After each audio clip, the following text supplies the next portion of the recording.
All right, for those of you who are watching the replay, we are just getting started right now. If you want to go ahead and grab a drink or something, we're going to be just a few minutes. Feel free.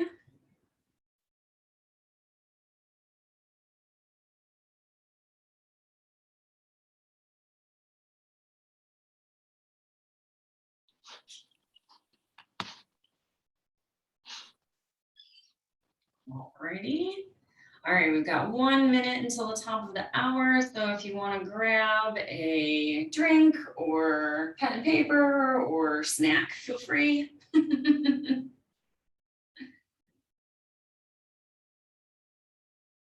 then I'm going to share the screen.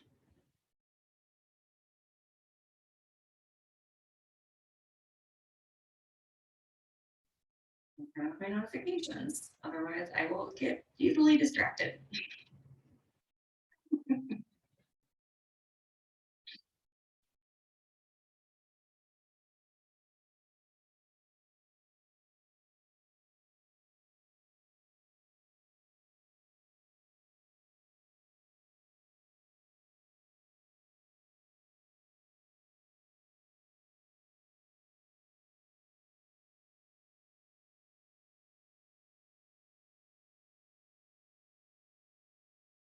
All right, we are at the top of the hour, so I'm going to get started. And I'm going to get started. We're going to talk about snow a little bit later. So I decided to let you in on a little secret. I'm going to have my nice scented, the very end of my menstrual phase, Ashwood and Palo Santo. I'm really going to switch this little guy tomorrow to something a little more follicular friendly. But I did really enjoy that one. All right, everyone. So welcome to the Flow Freedom Workshop. I'm super excited to have you guys here. For those of you who don't know me or maybe watching the replay, I am Stasha, the period coach. I am the founder of the Period Coaching School. I also authored The Revolution Will Be Bloody, as well as Enter the Red Circle, this fabulous photo or book you can see right here, to the fat Tash Corbin grabbing a copy. It's a charting mandala book, which we're going to talk a little bit about charting here. But ultimately, it's a great way of keeping track of your cycle and being able to see everything at a glance. It's very fantastic in that way of things. I also am an international speaker. I travel around the world pre-COVID anyway, and speak at conferences. I got to speak in Australia, all over the country, as well as the last place at the very beginning of 2020 in Fiji, right before the end as we know it.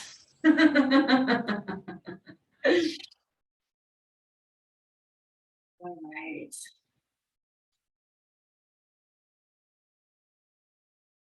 So today we are going to basically take a little jaunt through what periods are supposed to be like, what it should feel like, kind of some of the hidden secrets to our cycle, the sensual system, and then, we'll open up the floor to Q&A, and hopefully we'll have a nice winner at the end of everything, and I'll share a little bit about that at the very end.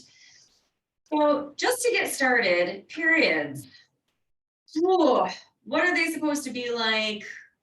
What they should feel like, the challenges that we're going through, what's really happening for us. So right now, currently, periods are on the brink of an explosion as far as normalcy is concerned.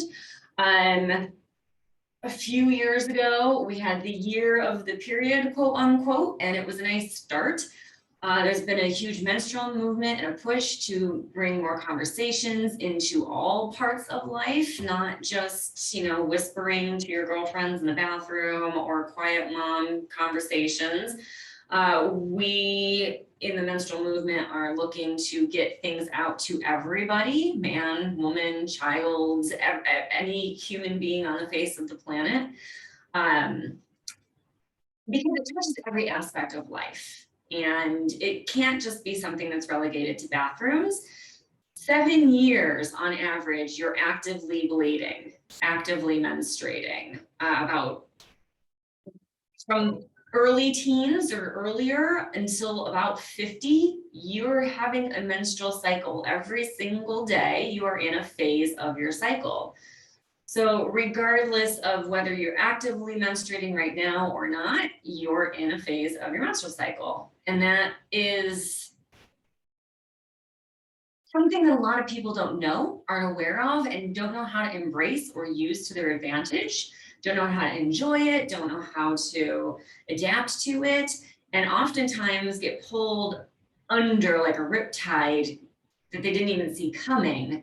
Our periods often surprise us. We don't expect them to be coming. We don't, how many times a day do you see on Instagram? Well, I probably see a lot more than you do, but do you see somebody posting about like ruining their underwear or, ruining a new pair of jeans or white pants or whatever? It doesn't have to be surprised. And it shouldn't be a surprise, but it is. And this is just kind of a statement on our current situation. So our challenges are getting this communication out there, to sharing with more people, to getting the information out there, to overcoming the taboo. Because at the end of the day, mostly women were burned alive at the stake for having this conversation, for sharing this knowledge. And unfortunately, it's something that has stuck with us.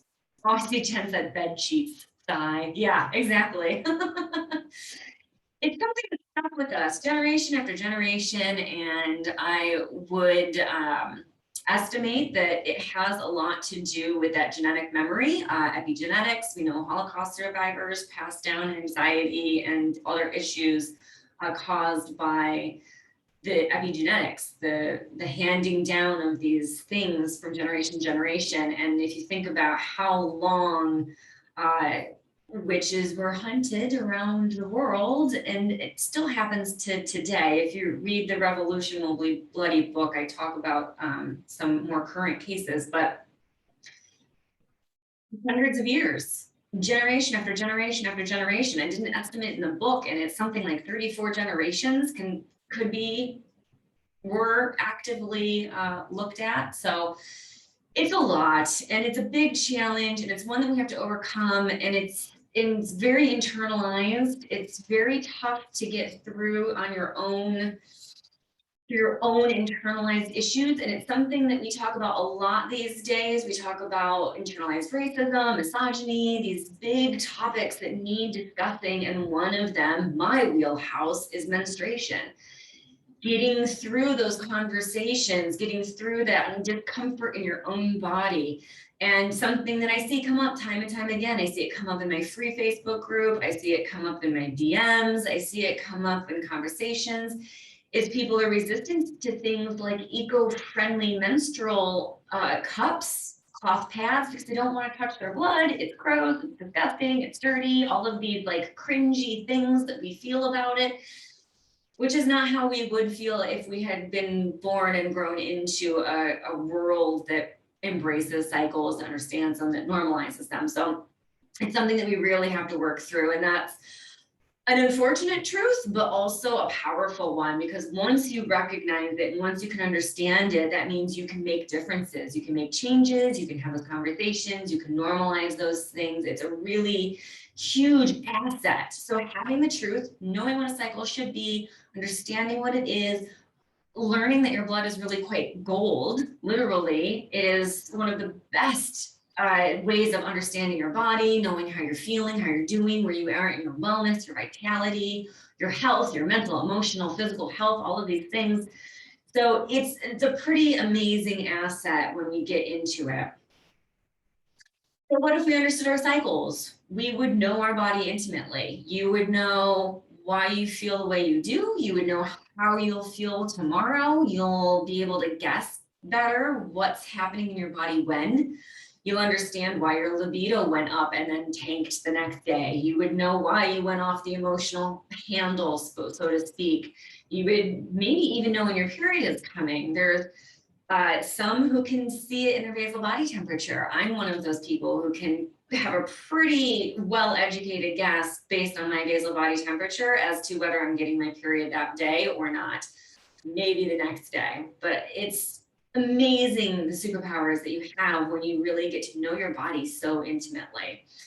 You cannot, and I know this is going to ruffle some feathers, but you cannot truly love yourself. Self-love, right? That thing that we're all pursuing, that loving ourselves fully and totally, if we're still pretending like our periods are a separate thing, that they're just something we have to manage, tame, deal with. And it's a big internal battle, and it's one that I'm willing to fight for you so that you can understand it as well. We'll feel more confident.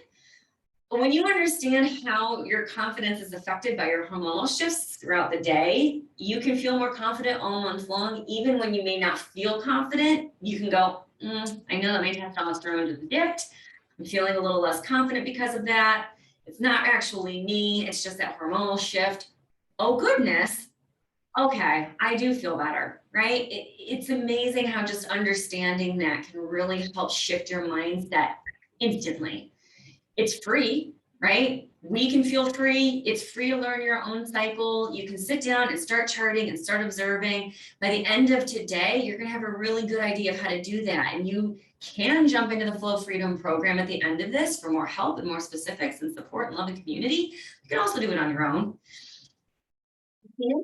When you understand what's going on in your body and your mind and your emotions, it creates a lot of happiness and, of course, wellness. You just feel well. You understand what's going on, and you don't have to sit there with all that insecurity and indecision and not understanding and frustration anymore.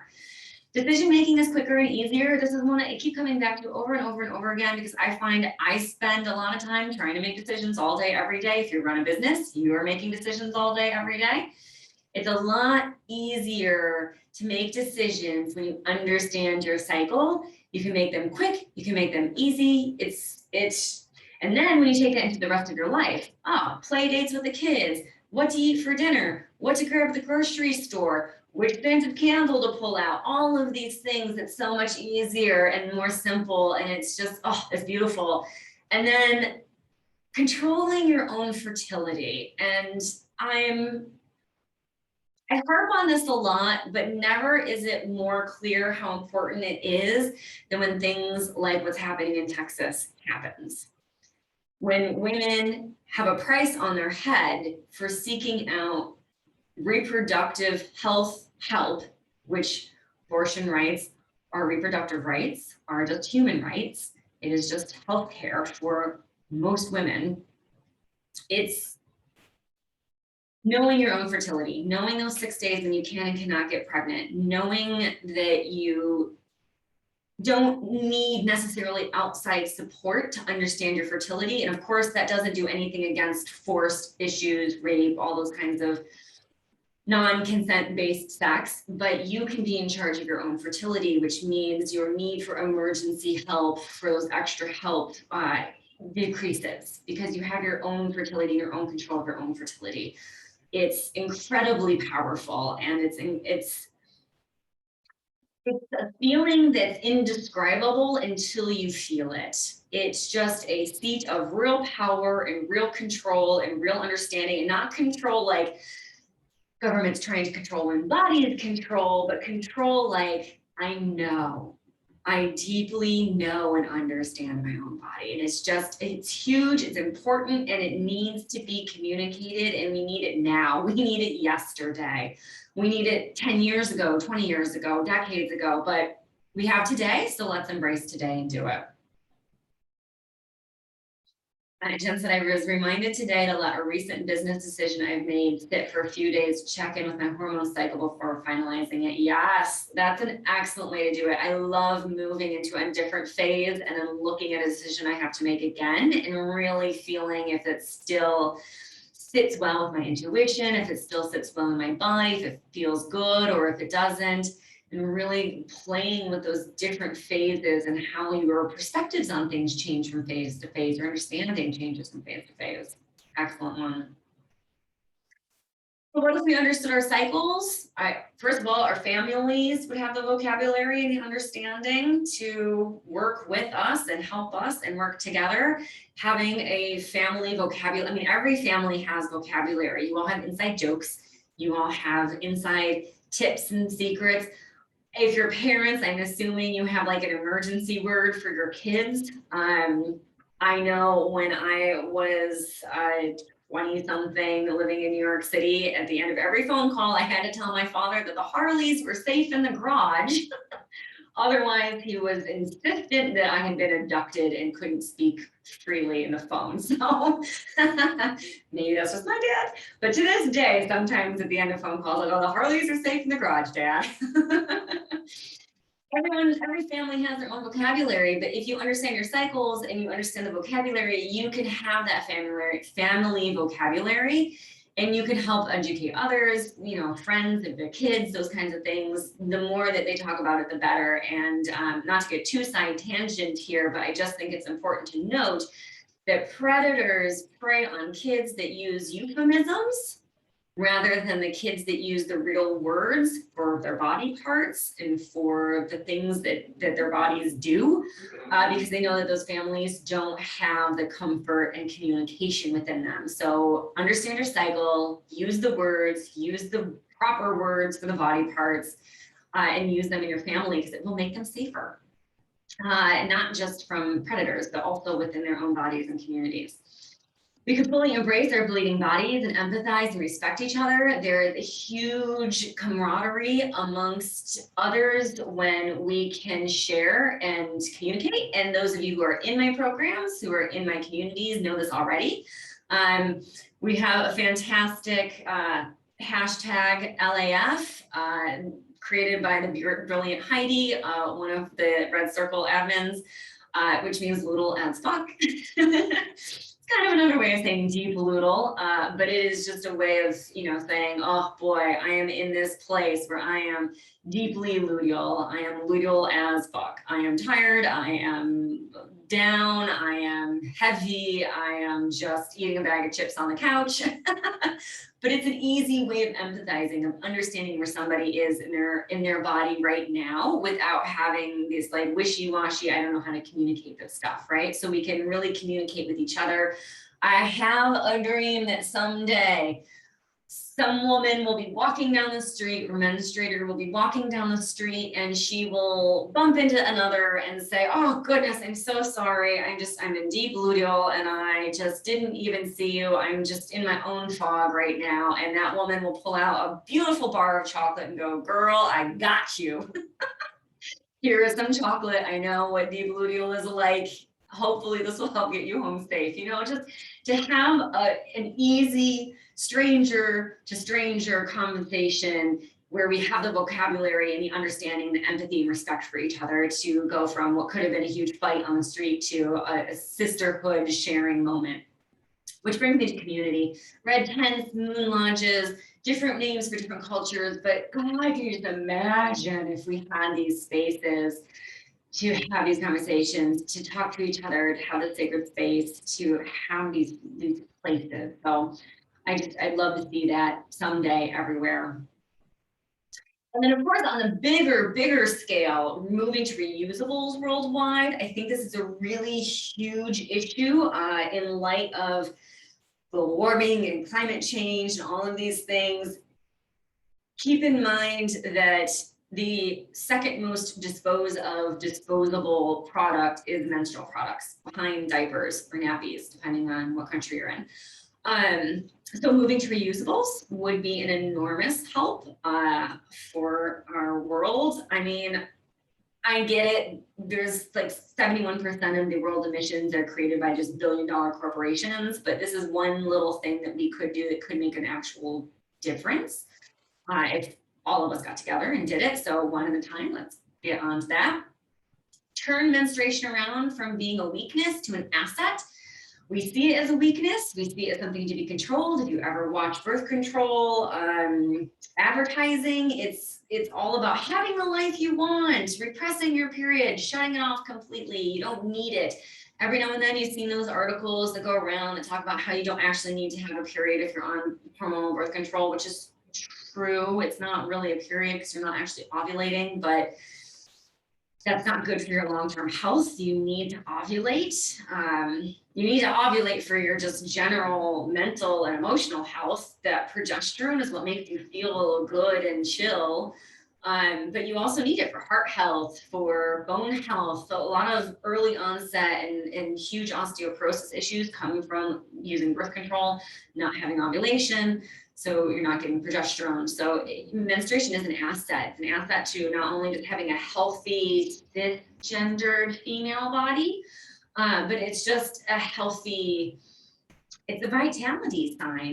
It's a report card every month on how well your body is feeling and doing it. It is an asset and it can be absolutely used to your advantage. I often tell women in my programs that once you start learning this stuff, please use your powers for good, because you can really learn how to manipulate the world around you into what you want it to be. Maybe to manifest. But it's the same way, right? It's the same way of influencing the world around you to create the outcomes that you want, and using your menstrual cycle as a way of doing that. And it's a very powerful way of doing it. There's a reason that the patriarchy wants us to hate the blood that we have.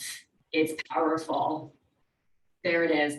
Informed medicine. The more of us who do this, the more of us that know our cycles, the more of us that go into our doctor's office and talk about it, the more our doctors are going to have to bone up, learn more, get more information. We'll have more informed medicine. They're going to want studies. We'll get more studies. It's a good win-win, bajillion wins around the world. Money in the hands of women. And at the end of the day, not all menstruators are women, not all women menstruate. And I want to make that very clear, but the majority of menstruators are women, and the ones who are not also qualify as minorities. And the more money that we have in the hands of women and minorities just across the board, the better off the planet's going to be. Just hands down. We need more women and people of color and trans and everything else, everyone else, to get more money. We need to diversify it. So bringing more money into our hands is only going to benefit the world. And of course, freedom, education, and empowering. It's the words that I keep coming back to, because freedom is a quality that I prize highly. And I don't mean that in like the patriotic sense of the word. I mean like really having your own bodily autonomy, knowing yourself, knowing all of this stuff about yourself gives you a level of freedom that you don't get when you're in the dark around your own menstrual cycles. Being educated, knowledge is power, and we know that because you can see how people are trying to defund education. We know knowledge is power. So the more knowledge, the more empowered we all are. How does hormonal birth control contribute to our ability to recognize, feel, experience phases? Well, it depends on what birth control you're on, but just say in general, hormonal birth controls put you in a state of menopause. So it shuts down the ovaries, it shuts down the hormones, doesn't replace them. It's often advertised as regulating your hormones, but it doesn't regulate your hormones. It just turns your hormones off. It's not replacing it with identical hormones. So you're not getting progesterone and estrogen, you're getting different things. So it can really make it, there are no phases. You do, however, still have moon cycle phases. And this is what we work with for anyone who is not cycling for any reason, be them transgender, menopausal, PCOS, where it's kind of like 3 months or 6 months can go by between periods. So using moon cycles in place of our hormonal cycles when not cycling, pregnancy, for example.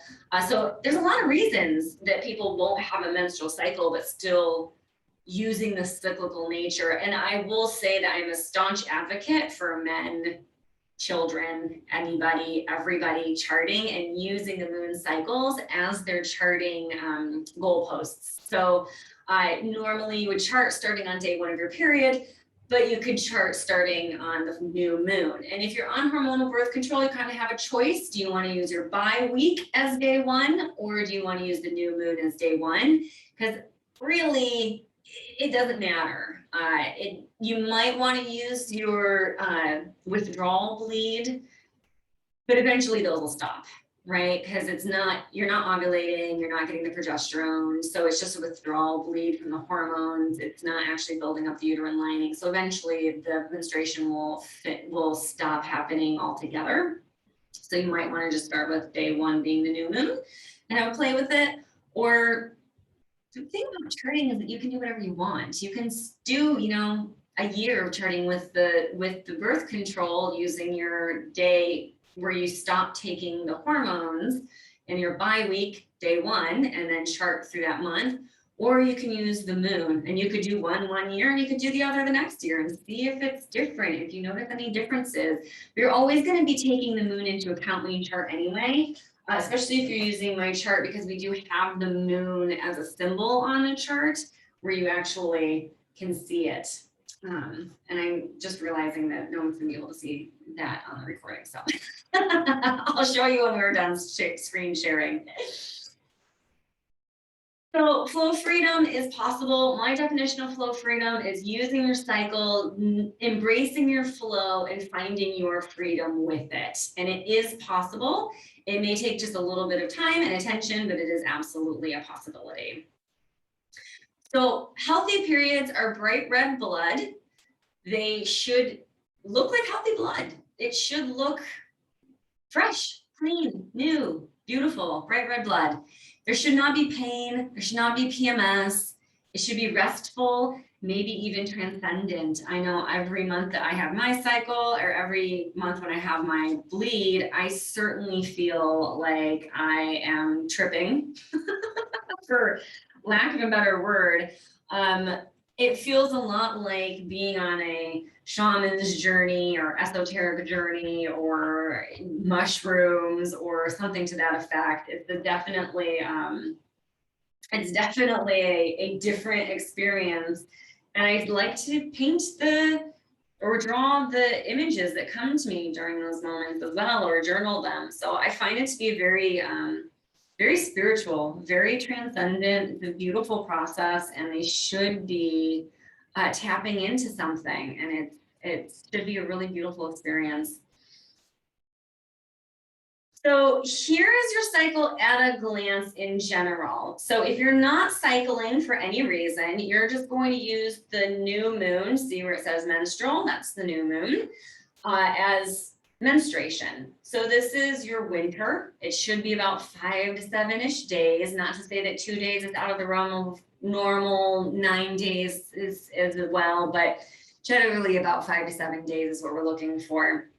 Your hormones are pretty baseline in this phase. They should all be leveled out. And then as you are ending your cycle, your hormones are starting to rise, and this is what cuts off the blood flow. And as you start to rise, you're moving into that follicular phase, which is that springtime phase. You're rising up. The seed that's been germinating all winter is now starting to sprout. As your ovaries are now sprouting, ripening about 10 to 15 eggs in all of those little follicles. 7 days long, where those rising hormones are helping those follicles ripen eggs. And then in ovulation, 1 egg will be chosen. The ideal egg, the best egg, in the cases of twins, 2 eggs may come out. Those kinds of things do happen, but generally 1 egg is the victor. And you are in ovulation for about 3 days, because an egg is viable for 24 hours. So those 6 days of fertility that we have are follicular ovulation days, right? Because as soon as you've ovulated, you've got 24 hours for that egg to be fertilized, and then it's no longer a viable egg. So you have this space of time where you can get pregnant, but then post-ovulation, it's not a possibility anymore. And this is half of your cycle, more than half of your cycle. So then you move into that luteal phase, where you move from that high ovulation where your hormones have peaked. So you have your highest ovulate estrogen, your highest testosterone. In luteal is when you have your highest progesterone. So estrogen and testosterone, lots of energy, lots of confidence, lots of burning fat because you want to run and move. And actually, studies have shown that estrogen and metabolizing fat is interlinked there. So you've got this real high energy, more extroverted, more summertime, and then you move into that luteal, which is that kind of late summer, tying up the loose ends, nesting, cleaning the house, reorganizing the pillows, those kinds of things. For my business ladies, this is when you're really moving to finish projects, complete things that you can. And then do deep luteal. This is about those 4 days before your period, where if you have PMS, you're going to see those symptoms. If you have a really bad PMS, it's going to be more in that luteal phase, and maybe even into ovulation. But if you have PMS, you'll see them in deep luteal. There's over 100 symptoms of PMS, but common ones: sore boobs, bloating, fatigue, brain fog, cramping, mood swings. That's a huge one, right? Crying at the puppy commercials, crying at the chocolate commercials, all of cravings, all of these things are PMS symptoms. So this is our cycle. We move through this every single month, and we're in one of these phases every single day. So if you're here right now and you want to share what phase of your cycle you're in, feel free. And if you're not in a phase of your cycle for whatever reason, we are at the new moon. So we're right in that menstrual feeling right now. In fact, the new moon peaked today. So that new moon winter phase is where we are collectively as a community, or as a world. So you may feel, even if you're in ovulation right now, you may feel a little bit like you're in that winter phase. So we're moving into, okay, so I see we have a follicular in here, we have a menstrual in here. Awesome, nice. I am just moving into follicular myself, just wrapping up my menstrual, just a tiny little bit of blood today. So just about done, but feeling so much more energy. In fact, yesterday, even the day before, I was feeling a lot more energy. So I could feel that follicular energy moving up. I'm not sure. Awesome, let's figure it out. Do you know when your last period was? Let's see, and then we've got another menstrual just starting tonight. So tomorrow will be your day 1, Carrie. All right, so let's go back a slide. Okay, so when was your period, Paola? How long ago was it? And then we can kind of estimate which one we're looking at. The lead said started on Friday night, Saturday morning. Excellent. So Saturday morning is going to be your day 1.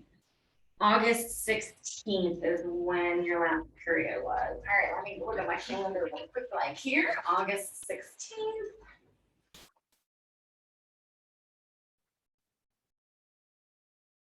So that was about 2 weeks ago. Yeah, 2 weeks ago. So you may be pretty close to ovulation if you've had lots of cervical fluid, which oftentimes you can see in your panties. You may see some white on the inside of the panties. You may even notice it, like, oh boy, I feel like there's a lot of fluid coming out of me right now. Those are really typical feelings or things that you can observe to show that you're in ovulation. So you may be right around ovulation. Some people ovulate early, some people ovulate late. Day 10 to day 18 is generally the window that I see most people ovulating in. So the other thing you can do is just feel in your body. You know, do you feel like you have more energy? Do you feel a bit more extroverted, like you want to be around people more? Are you starting to feel a little less wanting to hang out with people and chill out with everyone? Are you feeling a little bit more like, kind of would just rather like chill a little bit? That's usually a good sign that you move from ovulation into luteal. If you're still feeling like, oh, I want to get out and do some more and get out there into the world, you may be right around the ovulation phase. Let's see, Millie is an ovulation. Awesome, we've got a nice smattering here. Lots of menstrual, which makes sense that new moon, menstruating around new moon is definitely a common one. Not that that's the right or wrong way to menstruate. I don't want to give that impression. I have had people walk away thinking that, but it's just, we live in places with lights. So our syncing with the moon is not what it once was pre-industrial revolution. So more luteal then. Excellent. All right. So as long as you know where you are in your cycle, I want you to remember these phases with their season and their moon phase, right? So menstrual, winter, new moon, cold, dark, internal, spring, growing moon, a little more lights, a little bit more zest and zeal and extroversion, ovulation, summer, full brightness, full moon, high energy, luteal, late summer, still got some zing in the steps, still moving things forward, but feeling a little bit more internal. The moon is starting to darken a bit. Deep luteal, you've got just that little crescent of moonlight left. You're in that autumn phase where it's time to just snuggle next to the fire under a warm blanket with a cup of cocoa, right? So keep those feelings of where you are in your cycle. See, Daniela just said in follicular, just approaching ovulation. Yes. So knowing right where you are, so you're moving into ovulation. So you might want to think about this from the ovulation perspective for today. So right where you are, maybe where you'll be this week.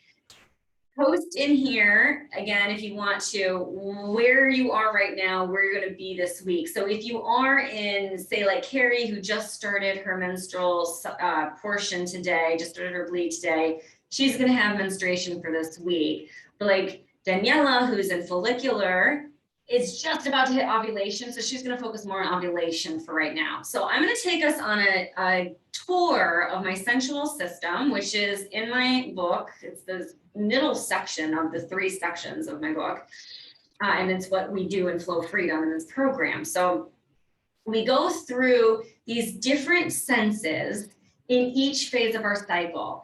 And I'm going to take you through each of them. And I want you to just post in the chat box what phase you're going to be in this week and what's something that you think in each of these senses that would feel good for you. So let's take it one at a time. Taste. So in the taste sense, now, yes, in Flow Freedom, we do talk about the hormones and foods that will help bring balance into your hormones for each phase of your cycle, and it's a bit more detailed. But for right now, I'm just going to ask you, and for the sake of brevity, what tastes are reflected in the season that you're in? So Daniela, just because you're the last to comment, I'm picking on you a little bit here, but you're just approaching ovulation. So what are some of those summer foods? What are some of the things that you think of in the peak of summer that sound really tasty to you? Let's see, payola, moving into that luteal phase. What are some of those fruit foods of that late summer, right? Just before it turns into maybe pumpkin season. Taché, deep luteal, pumpkin spice season. But what, that luteal, earlier luteal phase is kind of that wrapping up. So what are some of those later summer foods that come to mind? So we've got peaches, menstrual, dried fruit. Ooh, interesting, love that. Menstrual, dark, cold, winter. What are some foods that really ting for you in that menstrual phase? What are some of those dark colored foods? Leah, yeah, menstrual. Well, you know this stuff. You're good. Salty miso soup, tamari almonds, totally. Our our element, which we go into in flow freedom for menstrual, is water. And I often ask the students to think of salt water, what seaweeds, salty miso soups, those dark salt water kind of things. Absolutely. Excellent. Really well. Chocolate. Yes. And funny enough, chocolate is in Chinese medicine a summer food. Those kind of stimulant, strong things are in there. I absolutely love chocolate all month long. Not going to deny that one tiny bit, but I also quite love it in deep luteal and menstrual. So now here's the thing. A lot of these foods naturally balance where you are in your hormonal journey each month. So if you're in follicular and you're thinking of springtime foods, you're probably thinking of things like dandelion greens, arugula, sprouts, right? Lots of sprouts, lots of little beautiful spring green, very detoxifying, really good for the liver. Perfect time to do that detoxifying, cleansing work, because you're in that phase of your cycle where pulling out any of the excess hormones from the previous cycle really needs to be happening, so you're not creating even more on top of that, which in turn creates more PMS problems in the luteal phase. So really pulling that stuff out. In that luteal phase, we're looking at things like sweet potatoes and pumpkin, because they're deeply nourishing. They have brilliant fiber to pull out those excess estrogens created during follicular ovulation. And they have a lot of boosting, immune boosting and mood boosting, those bright orange food properties, right? So just looking at it from this perspective, you can really start to see how your hormones can get into balance simply by eating in flow. I'm not asking you to eat kale instead of chocolate. I'm asking you to eat anything green, really, and chocolate. It's not a one or the other thing. Now, if you have an extreme, maybe you have PMDD or PCOS or endometriosis, and you need to do some cleaning up. I can't eat gluten or it's over for me. It is a bright line, as they say. It is something that I cannot cross.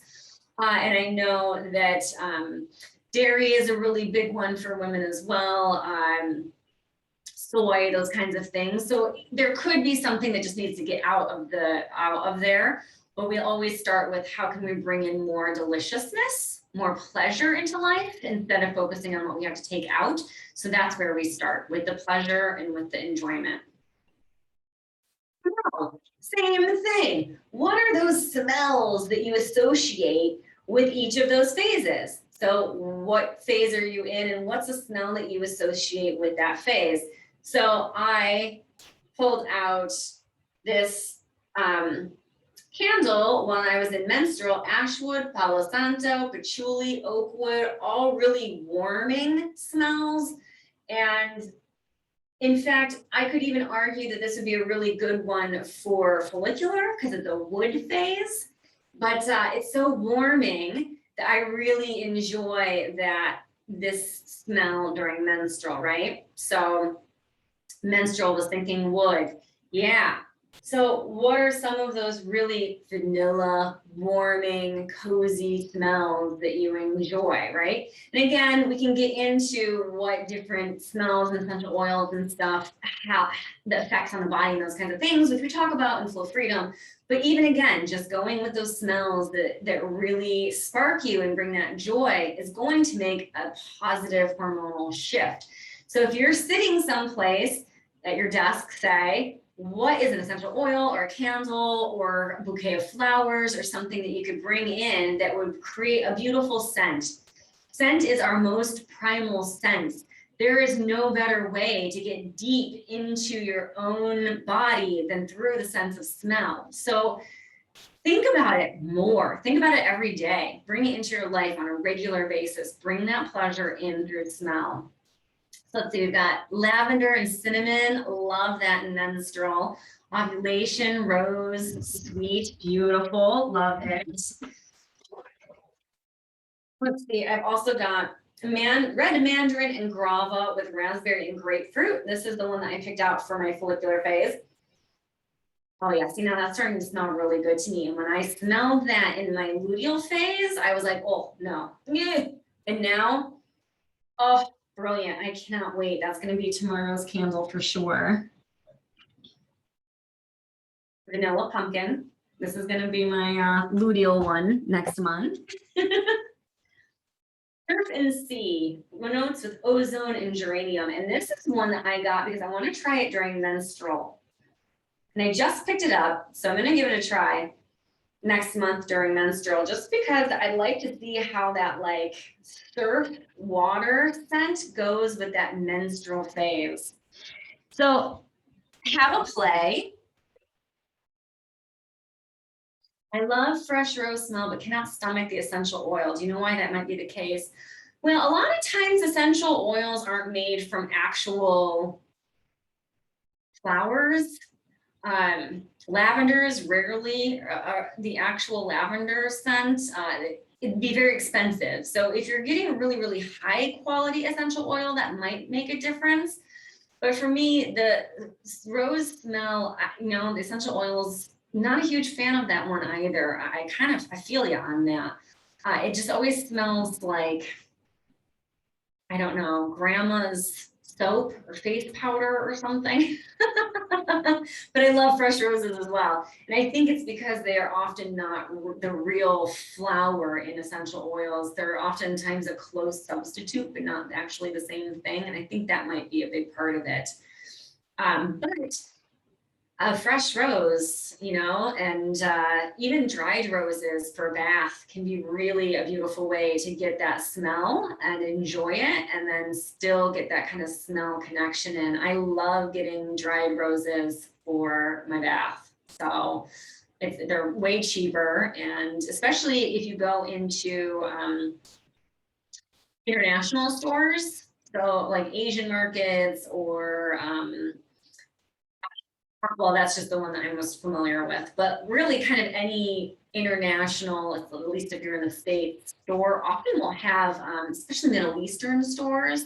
When I was in Los Angeles, there was a fantastic Middle Eastern store that had beautiful rose petals of all different kinds because they use a lot of rose in the Middle Eastern cooking. So if you've got some kind of Middle Eastern, Egyptian or Turkish, even Israeli, those often have a lot of those kind of more less expensive and still delightful and real ways of enjoying those smells. All right, so sight and sound. This is a fun one because it's so easy to do. How do your eyes feel right now? Do they feel a little tired? Do they need the night shift turned on the computer? Do you need to dim the screen a little bit? How do your ears feel? Are they like at attention? Do you feel tension in your ears? Do they feel like they just need to calm and relax? Does it feel like maybe turning the volume down a little bit would be good? Or are you straining to hear? Do you need to turn the volume up a little bit? Are you straining to see? Do you need to turn up the light? It's very obvious when you start tuning into it, but these are two places where we can hugely increase our stress hormone production, which robs from our hormonal production. So, or our reproductive hormonal production. So we really want to keep an eye and an ear on our sight and our sound so that we're moving in that flow. And I have playlists on my YouTube channel for each phase of the cycle. So if you want to go have a play, maybe find some new music, you're always welcome to make suggestions. But I have YouTube playlists for sound music for each phase of the cycle as well. I'm always adding to it as I find new things. So feel free to just, bookmark them. Millie said, real rose is very expensive because 1 kg of rose petals can make a small drop of essential oil. Yeah, exactly. It's the same with the lavender. You need so much of it to make an essential oil. It's very expensive. So unless you're spending real money on those, same with frankincense. That's another one that's very expensive because it just takes a lot of the main ingredient. Yeah. So sight and sound, it's an easy one to do. I often recommend putting in a reminder on your calendar. You know, I'm going into that luteal phase, start setting my dimmer on my screen earlier. And when I get into mid to deep luteal, I leave my blue light thing, the display, the night shift, at least that's what it is on a Mac, on all day until I'm through my menstrual phase. And I generally recommend turn off all of the dings and noises, turn off the noise dinging, the noise, you know, if you have a phone, you can turn off the noise and you can make it so that the only noises are the people you want to hear from. So like you, even on Do Not Disturb, your kids can still call you, right? So turn off the noises, turn off the constant dinging and rattling and chiming all day, every day. It's just stressing you out, which is robbing your reproductive hormones and making it feel not safe for your body. So turn off those dings. Touch and movement. All right, so obviously our sense of touch is beautiful, and I include movement with this as well. As an athlete, a dancer for 20 years, movement matters and it helps, but we do it oftentimes in the really wrong way. And I've been holding on to this TikTok that I'm going to post into my Instagram stories this week. But we often punish ourselves. We try to run away from what our body is doing, or we feel like we need to go run to earn those calories, or, you know, I'm feeling PMSy, I'm going to go work out. And oftentimes the opposite is what you need to do. So really tuning into your touch and movement. This is a really big module. It's one of the longer ones for our Flow Freedom program because it does cover a lot. But we talk about things like massage, how you can move. So in the chat box, let me know what is your favorite way of moving. I am a Tai Chi practitioner. That's one of my absolute top favorite ways of moving. I also, 20 years of dance, I've done a lot of yoga. So it's very easy for me to just, you know, do some yoga. And of course, dancing. I really love to dance. So what are some of your favorite ways of moving? And then think about it. What phase are you in? What's something that would be fun for you to do in this phase this week? So if you're in ovulation, would it be fun to maybe pop on a YouTube salsa class and see if you can learn to salsa? If you're in menstrual, maybe it's time to pop on a yin yoga and just put some candles out and do some just stretching, real chill yoga. Maybe you like to hike. And if you're in follicular, so you want to do a brand new hike that you've never tried before, or maybe you're in early luteal and you still have lots of energy, but you want to do a familiar hike that just feels cozy and familiar, right? So where, you know, what are some of the things that you guys like to do? What are some of the ways you like to move your body? And what do you think would be a fun way to move this week, in this coming week, in the phase that you're in? Share that in the chat box with me. I'd love to hear.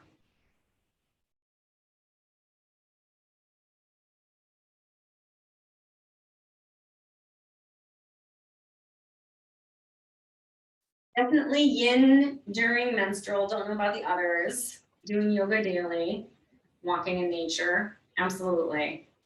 So there's so many kinds of yoga. So if you're into yoga, you can do a lot of different kinds of yoga. And, you know, YouTube has every kind of yoga ever on it. So you could really put in something as simple as, you know, follicular, wanting a little bit faster yoga, 30 minutes, quick yoga, right? Or ovulation, I really want a challenging class, could be like challenging boot camp yoga. Walking in nature is beautiful, and you can tailor this. I had a hike in Los Angeles that was one of my favorite hikes. It's called Eagle Rock Hike. And the very beginning of it was just like straight up a hill. It was absolute misery, but then you came down and then you had a beautiful like 5-mile hike after that. That was just gorgeous and sauntered, and it inclined and decreased and stuff. But that first initial part was really tough. And I remember the first couple times I did it, I just rocked it out. I got right up the hill. It was a great hike. And then I was exhausted.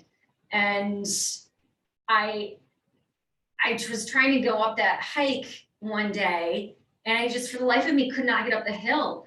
I was not anywhere near the top of that hill. And I went, I can't do this. I just can't do that. And then I got my period a few days later and it clicked. And this is before I started doing this work. It just clicked for me. Oh, I was just a few days away from my period. I was exhausted. And that's when I started going, okay, I'm gonna just start doing my hikes in flow with my cycle. So no like immediate mile incline hikes when I'm in my luteal phase. I have got to start doing like more chill, flat ones during that phase so I can move and enjoy it. Oh, you have a yoga channel? Post it in the comment box, please. I'm always looking for a new good yoga on YouTube. I will admit I'm usually when I do YouTube yoga, I usually look for ones for shoulders because I have a really bad shoulder injury from a car accident. So I'm usually looking ones that are gentle on your shoulders. I cannot do a flow yoga these days because of that shoulder. So it's been a real challenge because boy, do I like just doing a nice chaturanga flow, salutations, but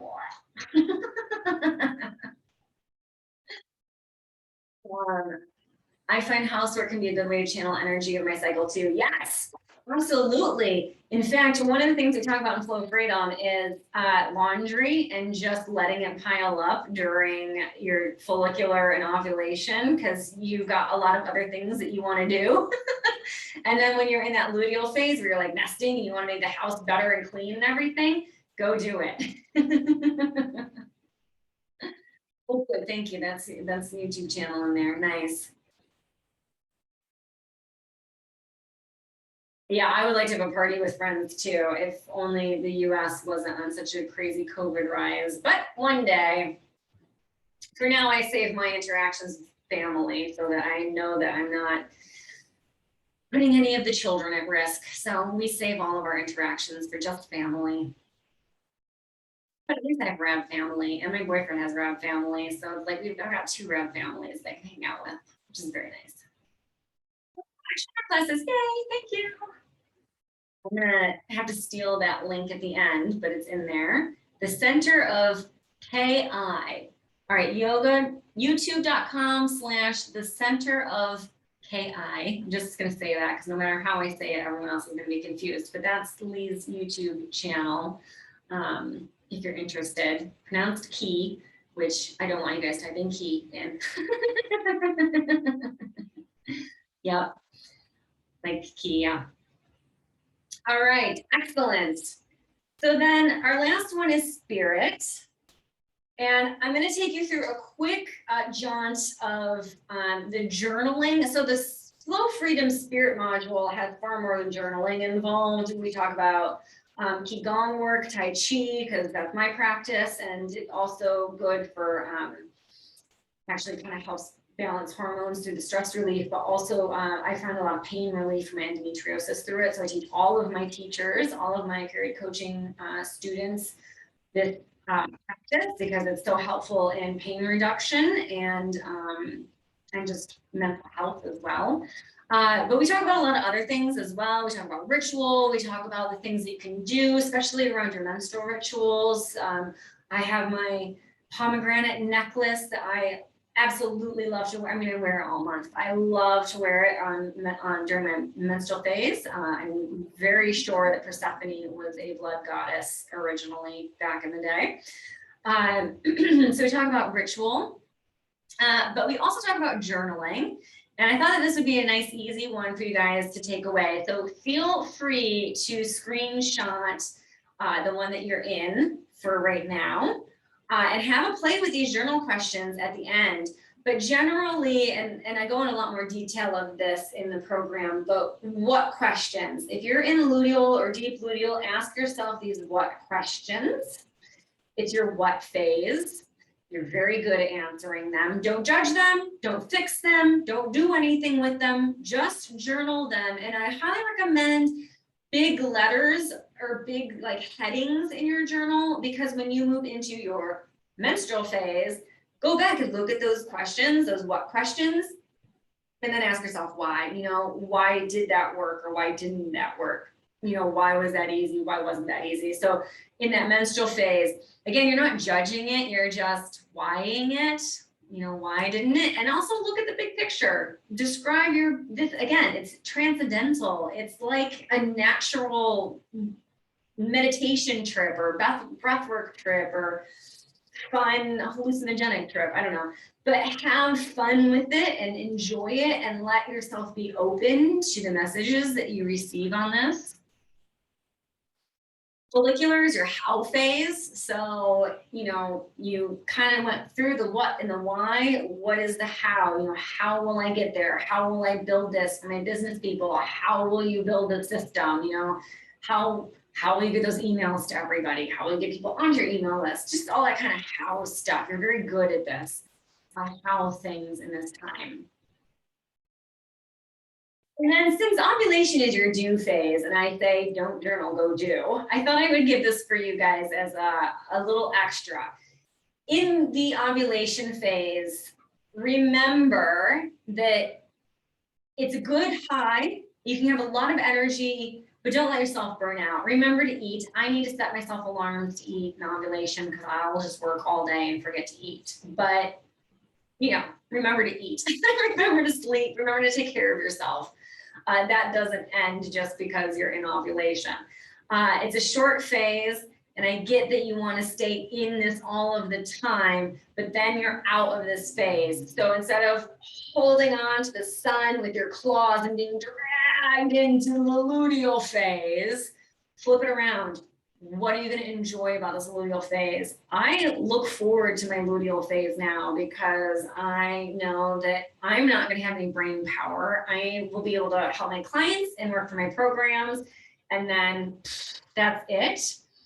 So I kind of stack shows or movies that I want to watch, and when I get to that deep luteal phase and I can't really work very well anymore, I'm like, yes, I get to go binge watch like 6 movies today.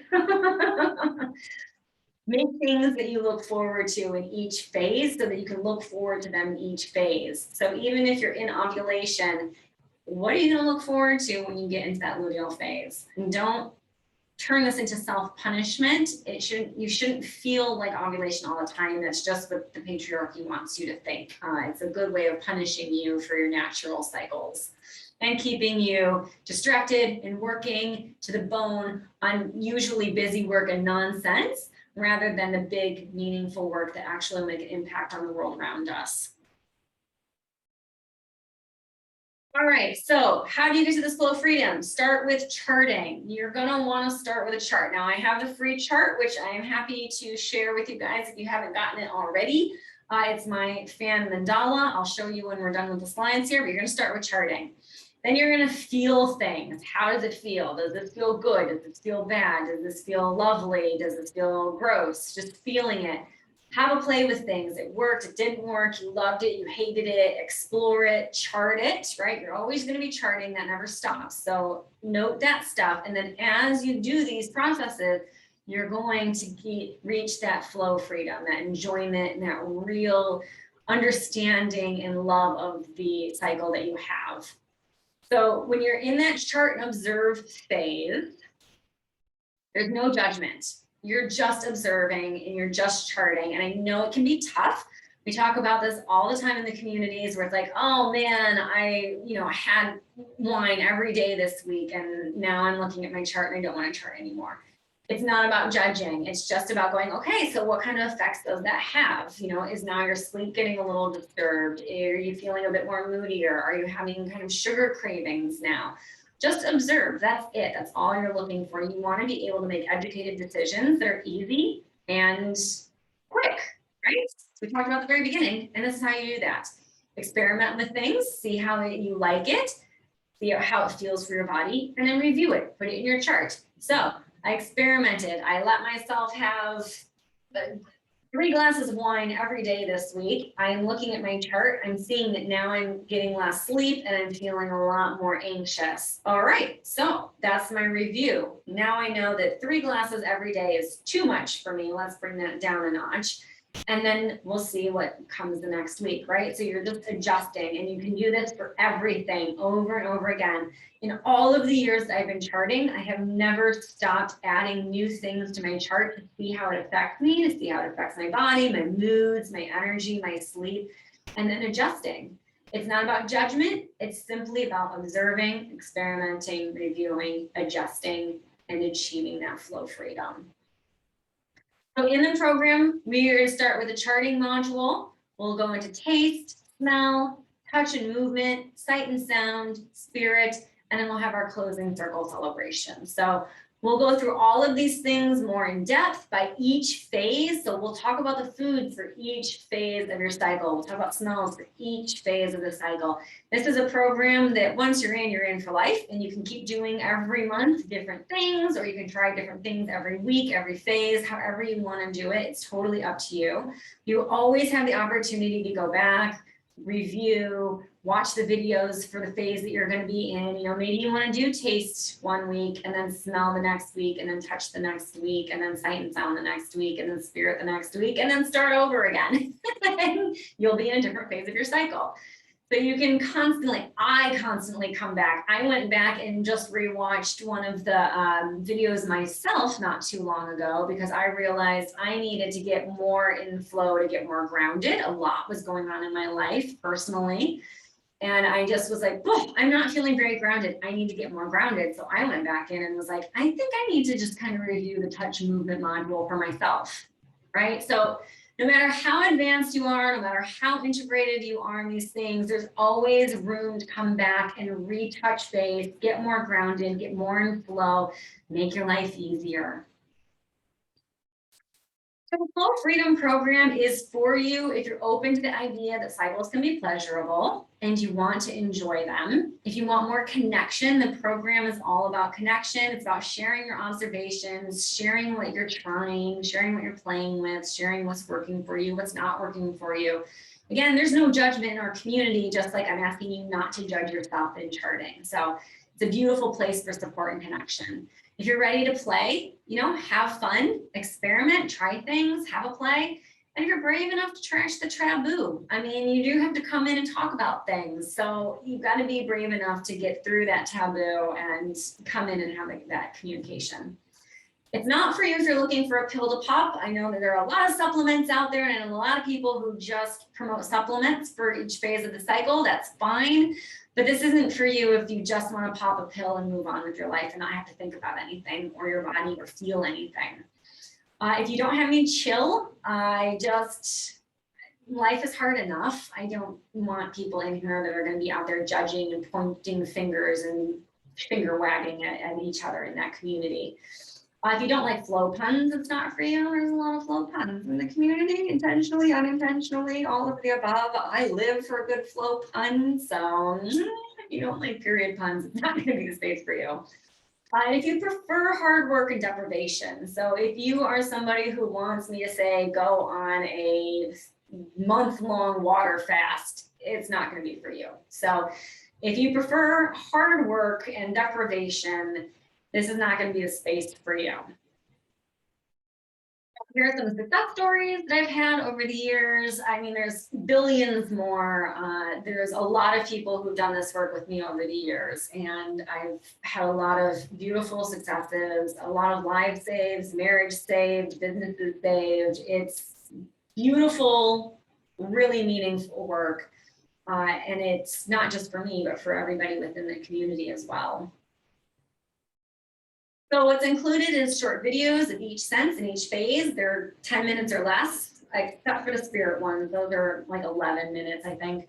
We have a private Facebook group, which once you're in for life. It's a forever thing. You don't have to pay monthly dues. You don't have to re-up. There's no like kicking you out each time we do a live round. We do live rounds.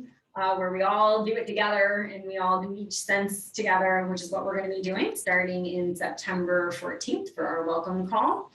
There's live Q&As. So during the 2 months where we're going to move through all of this together, I'm going to be live streaming every week, twice a week into the group so that you can ask questions, we can share insights, you can share stories, what you've tried, what you aha'd, all those kinds of things. challenges, resistance. One of our beautiful members shared on each call what was the resistance coming up for her, why that she felt resistance at all. And then we worked through it and really got into some of those core resistance. And this is that place to be the rough draft, share that I don't know why I feel like this is so hard, but it's feeling really hard, or I don't know why I'm resisting this so much, but I am. To come and have those conversations. And anything you want to dive into. So we had a whole conversation a couple months ago about EFT by phase. So really anything that you want to jump into, we can absolutely have a conversation around it. And then of course, ethics and values. And the ethics and values I share in my pricing. So I don't charge for payment plans. I just round to the nearest dollar. So if you want to jump in to Flow Freedom with us, it's $297 or 2 payments of $150. If you jump in by September 10th, yeah, that's 4 days away. So I'm just asking you to jump in, bite the bullet, come on in, do it by September 10th, and you get $200 off. So yay. Otherwise, it's $497. It's the regular price, which you can jump into. But why not save $200 and just jump in now? Again, you're in there for life. So I'd love for you to come in on September 14th when we're just starting at 500, but you don't have to. You can certainly jump in at 297 right now, and you still get the same lifetime enrollment as anybody else. So that is something that I stand by. I don't like to charge people for not having money at hand per se, but 297 hopefully is not that big of a deal for anybody. So I hope to see you inside. You can head over to theperiodcoach.com/flowfreedom and just pop in, click the join now button, and we'll be in there together. And now I'm going to open up the floor for any questions.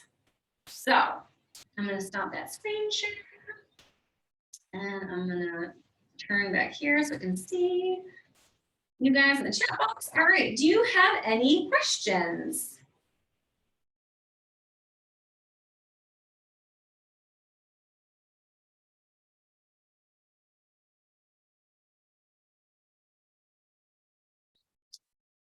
All right, I'm not seeing anything come in, so I think we're probably pretty good and set. And you're always welcome to email me. You guys all have my email address. So if something comes up, feel free to email me.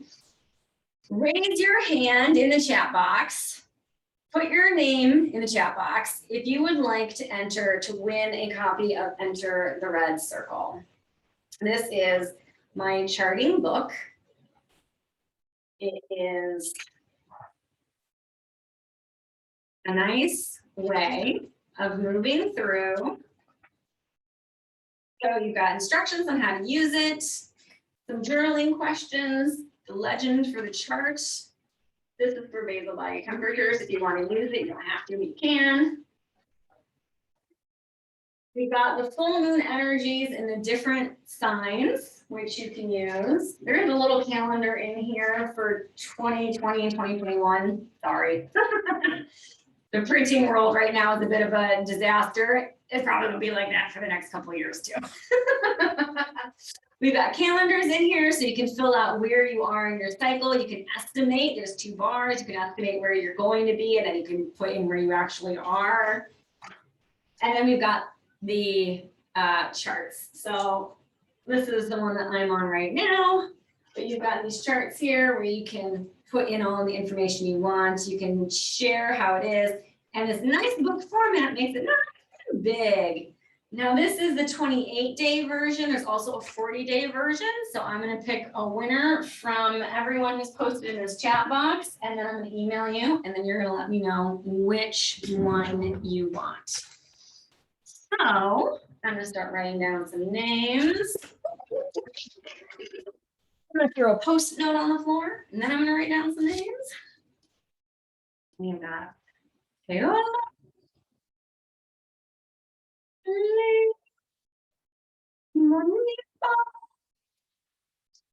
All right, anyone else? Going once.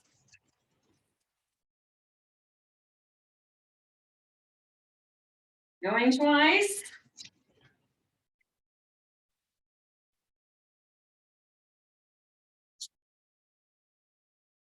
All right. Well, here's a pretty good odds, you guys.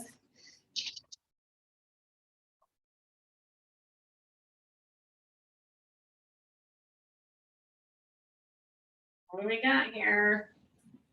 I'll pull it apart, I can't see.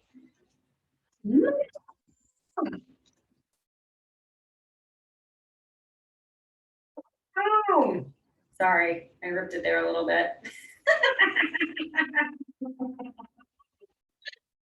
All right.